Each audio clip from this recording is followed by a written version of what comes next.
বিসমিল্লাহির রহমানির রাহিম। বেলা পড়ে এসেছে। সূর্যটা এখন দেখাচ্ছে একটা লাল গোল থালার মতো।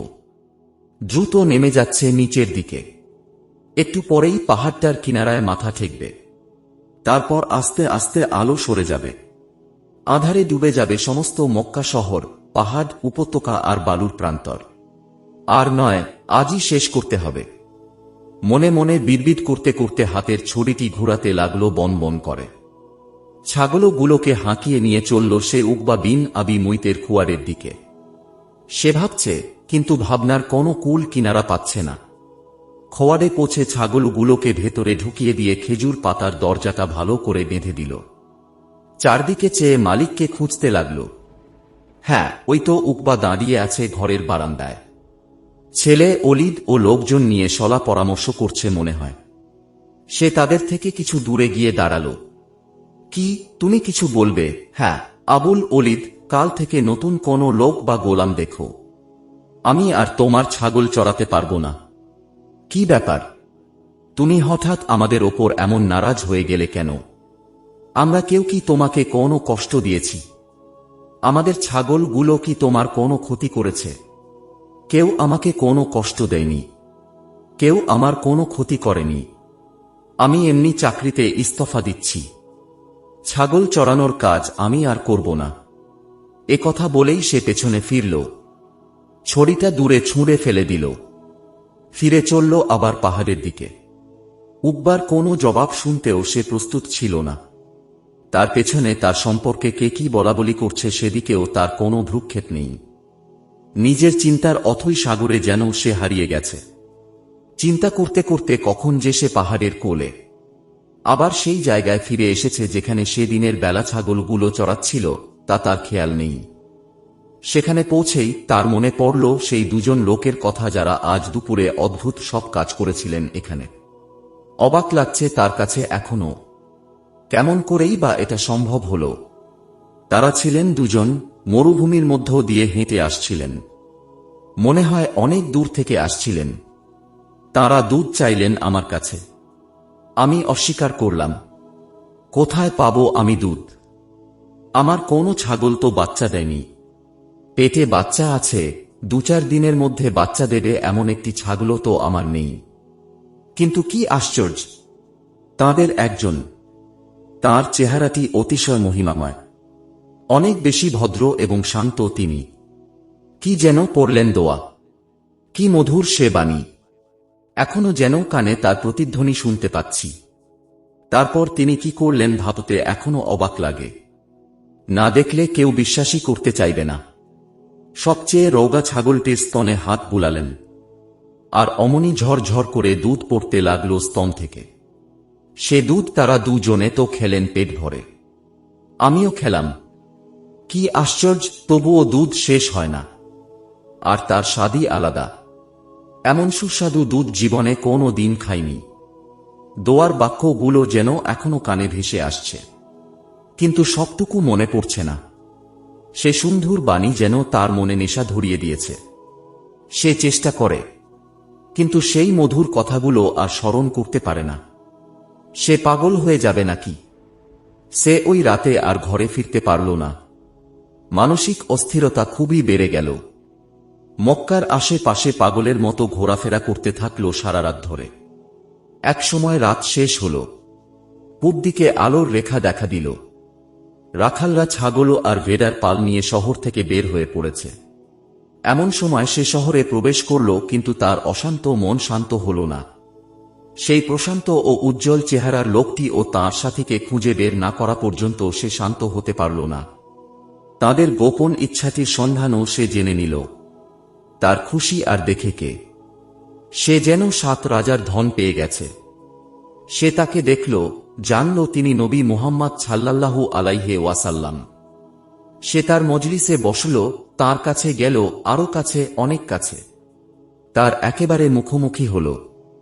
উদ্বেগ আকুল স্বরে বলতে থাকল, আমাকে আরেকবার শুনান সেই কথাগুলো যেগুলো গতকাল বলেছিলেন।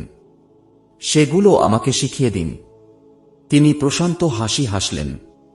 সস্নেহে তার মাথায় হাত বুলিয়ে দিলেন।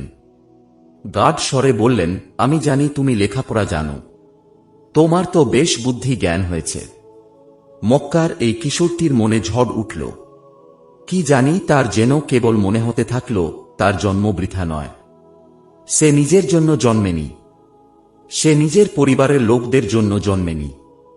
উকবা বিন আবি মুইতের ছাগলের পাল চড়াবার জন্য তার জন্ম হয়নি।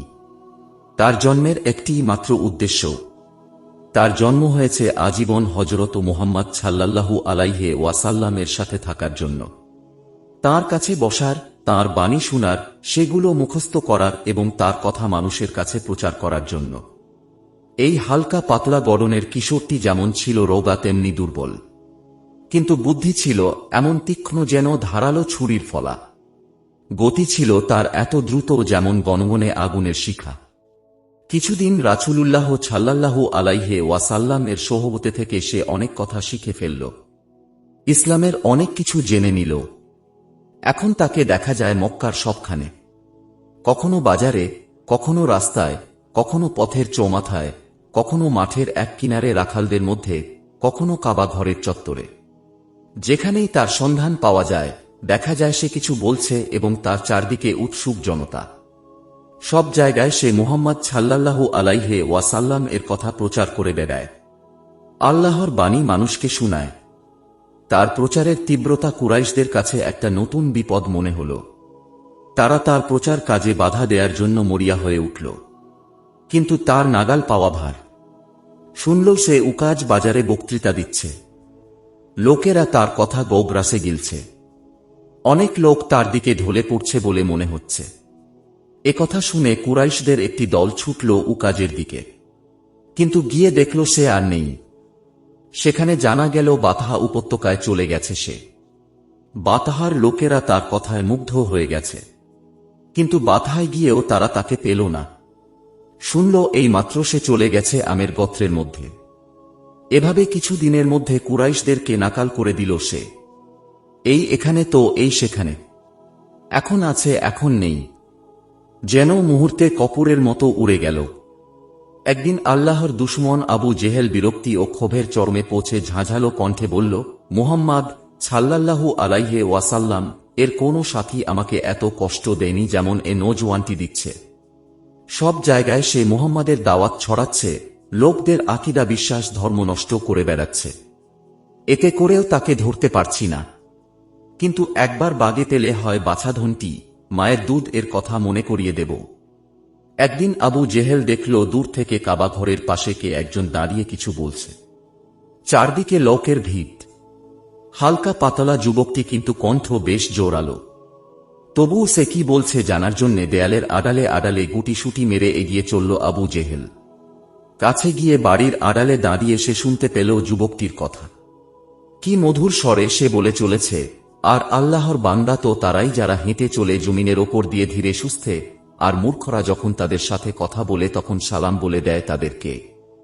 আর তারা যারা তাদের প্রতিপালকের সামনে সিজদায় নত হয়ে দীনতা ও তার সাথে দাঁড়িয়ে রাত কাটিয়ে দেয়। আর যারা দোয়া করে, হে আমাদের প্রতিপালক প্রভু, দোজখের আযাব থেকে আমাদের দূরে রাখো, সন্দেহ নেই দোজখের আযাব বড়ই কষ্টকর।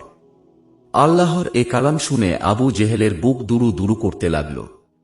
কেঁপে উঠল তার সমস্ত শরীর।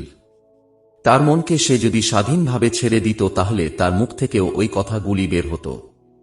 আল্লাহর কালাম সত্য, এ কথা সে গলা ফাটিয়ে চিৎকার করে বলত। সে নিজেই বলত, আমি এই আল্লাহর বান্দাদের দলে শামিল হতে চাই। কিন্তু আবু জেহেল তা করতে পারল না, তার মনকে স্বাধীন হতে দিল না। গর্ব আর অহংকার তাকে সত্যের পথে দাঁড়াতে বাধা দিল। সে লোকগুলোর ওপর ঝাঁপিয়ে পড়ল যেমন বাজ পাখি তার শিকারের ওপর ঝাঁপিয়ে পড়ে। আজ তোর একদিন কি আমার একদিন, দাঁড়া তোকে আজ দেখাচ্ছি মজা। আবু জেহেলের আকস্মিক আক্রমণে লোকেরা হতভম্ব হয়ে গিয়েছিল।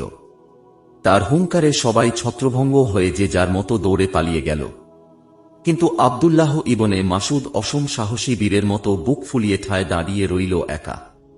আবু জেহেল রাগে ফেটে পড়ল, তোকে বহুদিন থেকে খুঁজে ফিরছি, আজ হাতের নাগালে পেয়ে গেছি। তুই আমাদের গোলাম আর বন্ধু গোত্রের লোকদের আমাদের বিরুদ্ধে লেলিয়ে দিচ্ছিস। আমি বহুদিন থেকে দেখে আসছি তুই এদের আমাদের বিরুদ্ধে খেপিয়ে তুলছিস। আজ আমার হাতে তোর মৃত্যু হবে। ইবনে মাসুদ তার এ কথার জবাব দিতে চাইল, কিন্তু আবু জেহেল তা শুনতে চাইল না।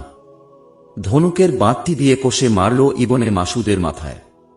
মাথা ফেটে গেল, রক্তে ভেসে গেল ইবনে মাসুদের কপাল, মুখ, জামা, কাপড়। কিন্তু তার কোনো পরোয়া করল না সে। ঝাঁপিয়ে পড়ল আবু জেহেলের ওপর। আচ্ছা, এই কথা? তাহলে জেনে রাখো, আমিও হুজাইল বংশের ছেলে। এই বলে আবু জেহেলের বুকে মারল এক ঘুষি, একই সঙ্গে মুখে জোরসে এক চট কষে মারল। আবু জেহেল ছিটকে পড়ে গেল। পড়ে গিয়ে ব্যথা পেলেও তার চেয়ে অনেক বেশি অবাক হল সে। সে হল কুরাইশ দলপতি, আর তাকে কিনা অপমান করল আজ হুজাইল গোত্রের একরত্তি একটি ছেলে। এর প্রতিশোধ নিতে হবে। রাগে, অপমানে, ক্ষোভে ফুলতে ফুলতে সে তার গোত্রের লোকদের কাছে এসে বলল, হে বনি মাকজুম, তোমাদের মধ্যে যদি একটুও লজ্জা থাকে, নিজের গোত্রের প্রতি যদি একটুও ভালোবাসা থাকে, তাহলে হুজাইল গোত্রের আব্দুল্লাহ ইবনে মাসুদের থেকে আমার প্রতিশোধ নাও। সে আমাকে এমনভাবে অপমান করেছে যে একমাত্র তার রক্ত দিয়েই এ কালিমা ধোয়া যেতে পারে। সঙ্গে সঙ্গেই কয়েকজন লোক তীর, তলোয়ার, বর্শা নিয়ে ইবনে মাসুদের তালাশে বেরিয়ে পড়ল। কিন্তু বদরের যুদ্ধের আগে আবু জেহেল আর তার মুখোমুখি হতে পারল না।